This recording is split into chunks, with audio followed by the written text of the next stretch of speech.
US asking for that plan as well for the day after. Anthony Blinken asking and urging Israel to come forward with that plan as well. We keep on hearing that message out of Washington. Let's take a look at the latest rhetoric, so to speak, out of Hamas, the terror group, releasing a statement on apparent efforts around a truce hostage deal, again demanding an end to the war. It says the Islamic resistance movement has shown flexibility and positivity with mediators throughout all previous indirect negotiating rounds, accusing Israel of using these negotiations as a cover for the continuation of aggression against the Palestinian people. Those are in the words of Hamas. It also says Israel responded to their positive position by invading the city of Rafah, and Hamas has today informed mediators that the war would have to be completely ended before negotiations can continue. So, Relik, what does that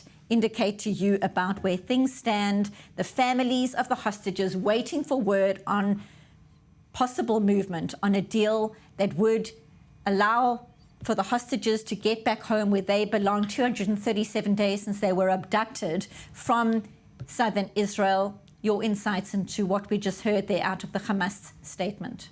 Well, let's think positive, and let's do a fast forward 2-3 weeks ahead when Israel finishes cutting off the tunnels, cutting off the logistics, and disbanding most of the warring capabilities of Hamas. That doesn't mean they can't shoot a rocket here and there from a hideout, but reducing them into guerrilla skirmishes.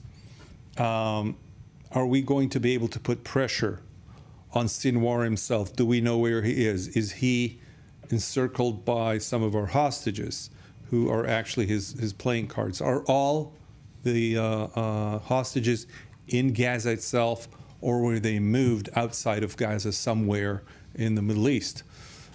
These are all questions that will come into play and perhaps are enabling Hamas to play their hands with low cards, as we call, but not show the other side what they have.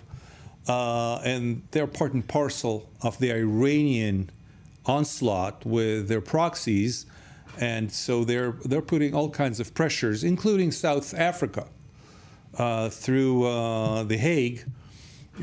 Some good news: South African controlling party has lost the elections, I think, today. So in this case, they're playing their cards as best they can. They're playing tough. But in this kind of game, there comes a day when things collapse.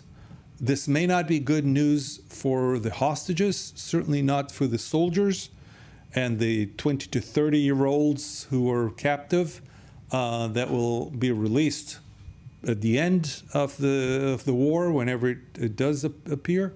But these mind games that Hamas plays are torturing us, and they know exactly how to push the right spots.